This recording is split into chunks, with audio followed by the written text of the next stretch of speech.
Yes, ma'am. And Mr. Paredes is on probation in cause numbers 16-24053, that one for prohibited weapon possession, 20-35328 for aggravated assault causing serious bodily injury, and 20-35329, also aggravated assault causing serious bodily injury. Was in court previously, entered pleas of true to counts 1, 2, 3, and 6. I've received an updated pre-sentence report. Have you both had an opportunity to review that report? Yes, Your Honor. Yes, Judge. Any additions or corrections? Nothing with that. Any testimony with regard to any of the other allegations? Mr. Smith? Judge, we have Mr. Evans here for. I'm sorry, I can't hear you. We had the probation officer here, if you'd like to hear from him. I believe that, yes, I did address. I mean, I have what he put in here, but I just am asking if there's any witness, if you want to put in on any testimony for the counts that were not pled true to or not. It's up to you. I would ask him a few questions if the state's not going to call him. So I guess we will do.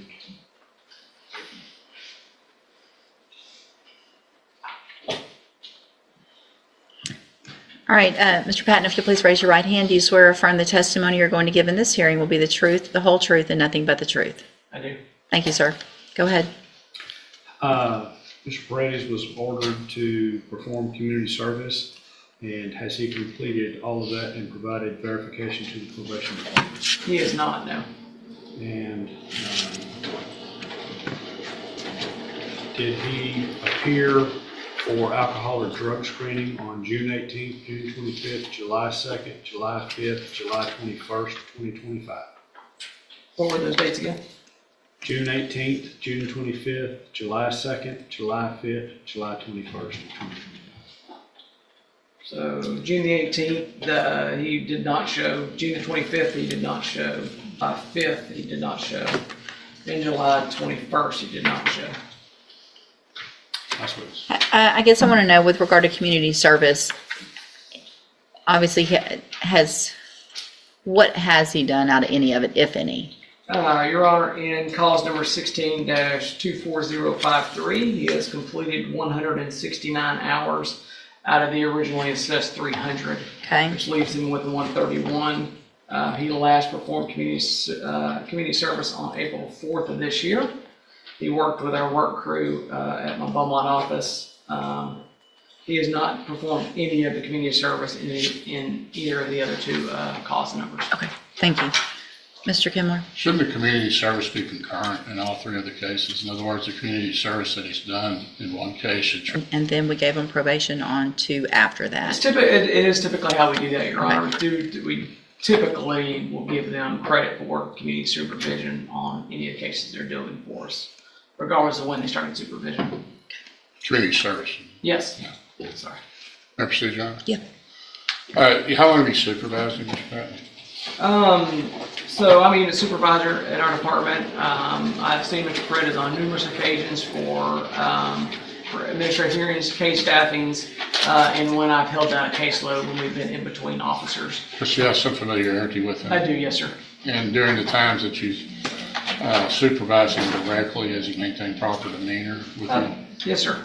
Yes. Proper decorum, all those things? That is correct, yes, sir. And should he be continuing on probation, he would not be the supervising officer, that would be someone else, is that right? That is correct. I would not be supervising him. Well, let's say, I suppose you acted as a supervising officer at some point in your career at the probation department, is that right? That is correct, yes, sir. Assuming, let's just speak hypothetically, if you were a supervising officer again, would there be anything about Mr. Paredes that would cause concern to continue to supervise him as far as his demeanor and decorum and attitude towards the probation department or personnel? Hypothetically, no, not concerning those items. Who was his supervising officer? His supervising officer was Alexandra Ariano. Ms. Ariano went out on maternity leave and elected to stay home with her child, and so we've since filled that vacancy with a new officer. Okay. But she was the one that was, I guess, directly supervising. That is correct, yes, sir. You had access to her records, is that right? I do, yes, sir. Is there anything, any indications in there about some type of mental health referral, anything of that nature? No, sir, there's not. Not that I've come across. And nothing in the records that indicate that there's ever been any type of mental health assessment or mental health recommendation for Mr. Paredes, particularly not for schizophrenia or anything like that, but perhaps depression or? Not that I've come across, no, sir. That's what it is. No further questions. All right. So, Mr. Paredes, it shows here in this updated pre-sentence report that one of the things you told Mr. Patton was that you had been on probation since you were 18 and you just couldn't do it anymore. Yes, ma'am. That's true. And then you said, I'll take a safe P. Why? Well, at the time when I told him that I couldn't take probation anymore, that was one of the times where I was just feeling real down and depressed, you know, from everything that's going on in the past, you know, with me being shot and stuff like that. I was shot in my neck and my arm. So since then, I've been having real bad PTSD, real bad depression, bipolarness. So, you know, there's some days where I'm good, some days I'm not. You know, some days I wake up on the wrong side of the bed from having nightmares, you know, and some days I'm just as happy as I can be. So from that point on, at this point, I know since being in jail now, this isn't what I want because it's just hurting my family, hurting my daughter, and being around the people that's around me, you know, being around murderers and rapists and, you know, aggravated robberies and all that. It's just a bad environment for me, and it puts me in a bad mood.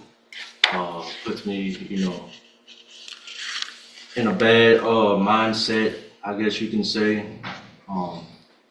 And I did speak with the counselor I had that they assigned me for probation, and I did tell her those things, and they did recommend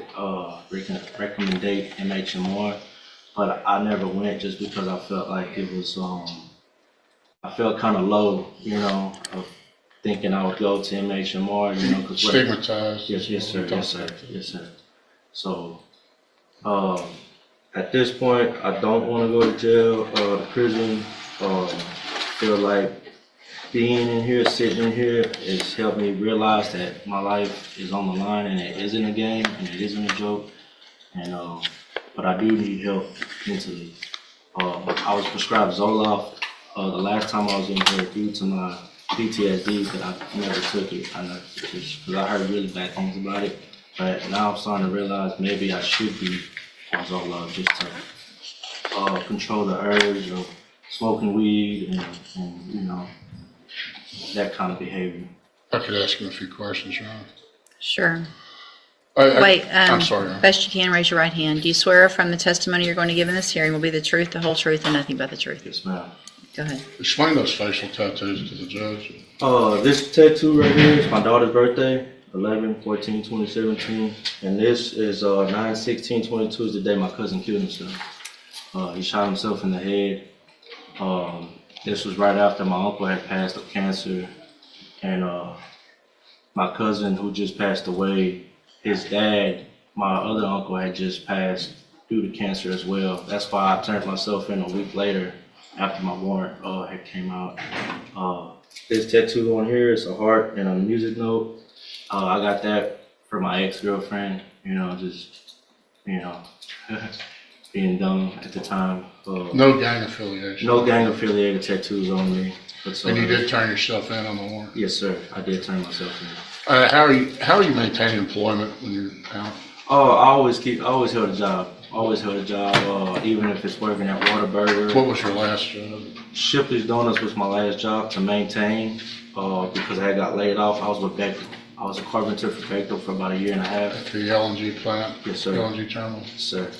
What were you out? You were a carpenter? Yes, sir. Scaffold builder? What were you? We were doing woodwork, building decks and Okay. carports and lunch tents and that nature.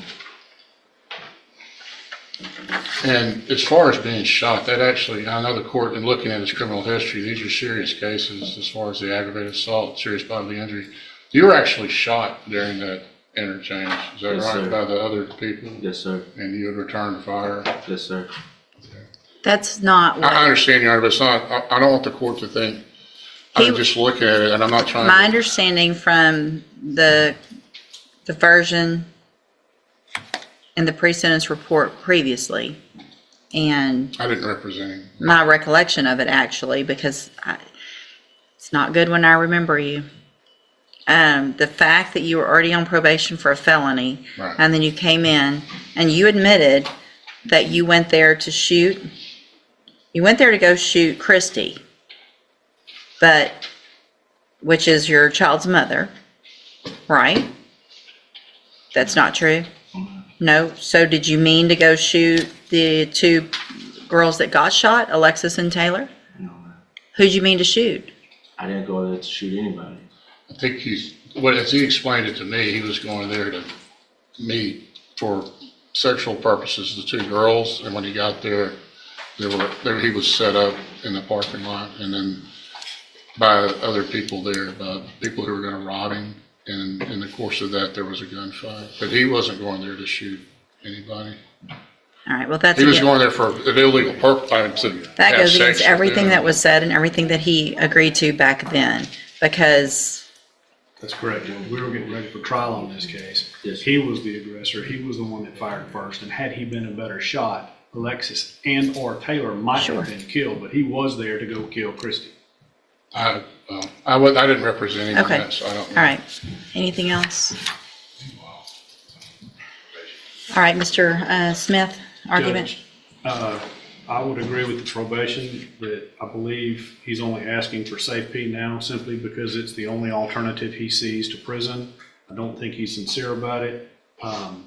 We have given him chance after chance after chance, and he has squandered, wasted, and even though he's a nice guy when he shows up, he does what he wants to do. That's evidenced by the jail reports that shows that they tell him to go back to his bunk and he just gets in the shower with his jumper on. And then when they write him up about it, then he says, man, fuck you.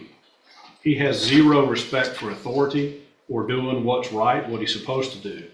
I think prison term is appropriate in this case. The PTSD excuse is weak. He was the aggressor in the initial contact. And you can't claim that, well, I feel bad because I got shot by somebody who was defending two other women. So I would ask for pen time in this case. Anything else, Mr. Kimler? Well, it's difficult for me to address always with these jail incident reports without having the opportunity to cross-examine the person that made the allegations. So I would ask the court to consider the fact that that's not subject to, those allegations aren't subject to the rigors of cross-examination. But I think that on Mr. Brady's behalf, struggling with depression is a serious matter, and I know, and I respect Mr. Smith's looking at this as a way somebody just volitionally, or somebody just deciding to be stubborn and self-centered and not complying, but depression's a serious problem. He has struggled with that. I think that's indicated by the limited mental history that we have. There is no new offense allegations in this. These are administrative violations. Of course, those are important, especially reporting. But because of the seriousness of these cases, I would ask that the court give him at least one more chance with the aid of mental health, maybe safety, but also as a follow-up if he gets out, to follow up with Spindletop to address not only any substance abuse problems, but any underlying mental health issues that may contribute to the substance abuse and just his ability to comply and just to continue on probation. All right, thank you, Mr. Kimler. So, Mr. Paredes, the thing is, you've been given exactly what Mr. Kimler is asking for. You've already been given that. You said it yourself. They recommended Spindletop. They recommended medications. You made conscious decisions not to follow through with what they knew was best for you, which is part of your probation. Everything that they say you should do is a court order. The fact that you are on a probation for possession of a prohibited weapon, like you said, from back when you were 18 years old, put you on a probation, 10-year deferred for that, November of 2016. Then we're back here, you're put on probation for 10 deferred on 2 aggravated assault causing serious bodily injuries in March of 2022 for shooting 2 girls. And you got shot in self-defense. And it appears that there's no real reason for me not to believe that that's how it happened for a number of reasons. No one else was charged with aggravated assault for shooting you. All the police reports, everything that went through in those pre-sentence reports previously that I have copies of, all makes it appear to be true that you went there to shoot either Christy and or whoever else. And luckily were not a good shot. One of the girls got shot 3 times and survived it. And for you to say you have PTSD from getting shot, I can't imagine what she has. I feel like you've been given every opportunity. And when I look back on some of these times where I give chances like I gave you, it's very frustrating and a little embarrassing because it looks like I was not really thinking clearly then. I understand that these are drug allegations. You've been given opportunities to get help. I mean, you've been on probation since 2016 with every opportunity possible. So at this time, in cause number 16-24053, I'm going to, also based on the evidence presented today, I am going to find count 5 true. So that makes you pled true to counts 1, 2, 3, and 6. I'm finding count 5 true based on that evidence in each of the cases. Find sufficient evidence in that case to find you guilty, and at this time find you guilty of possession of a prohibited weapon. Sentence you to a term of 7 years in the institutional division of the Texas Department of Corrections. You will receive credit on that sentence for any time that you've been in custody that the law gives you the right to receive. In cause number 20-35329, also find counts 1, 2, 3, and 6 that you pled true to those freely and voluntarily. Find them true. Also find count 5 true. Find sufficient evidence to find you guilty, and at this time find you guilty of aggravated assault causing serious bodily injury. Sentence you to a term of 12 years in the institutional division of the Texas Department of Corrections.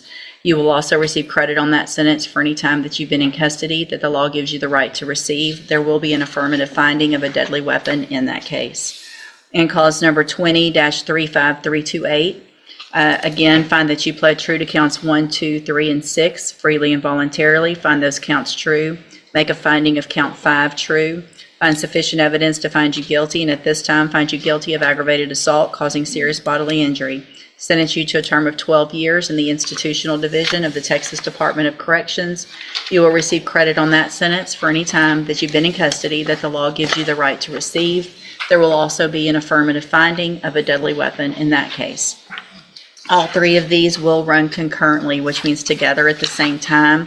I am going to hand you a trial court certification. These were not agreements. You do have some rights to appeal. You can talk to Mr. Kimler about that. I need you both to sign and fill out the bottom, and you'll get a copy.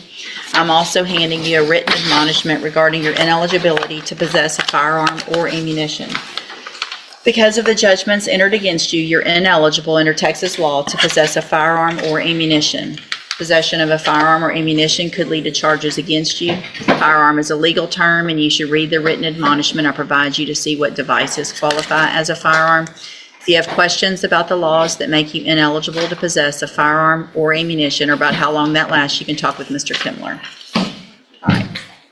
I'm sorry? It was 7, 12 and 12. 12. Affirmative finding of deadly weapon on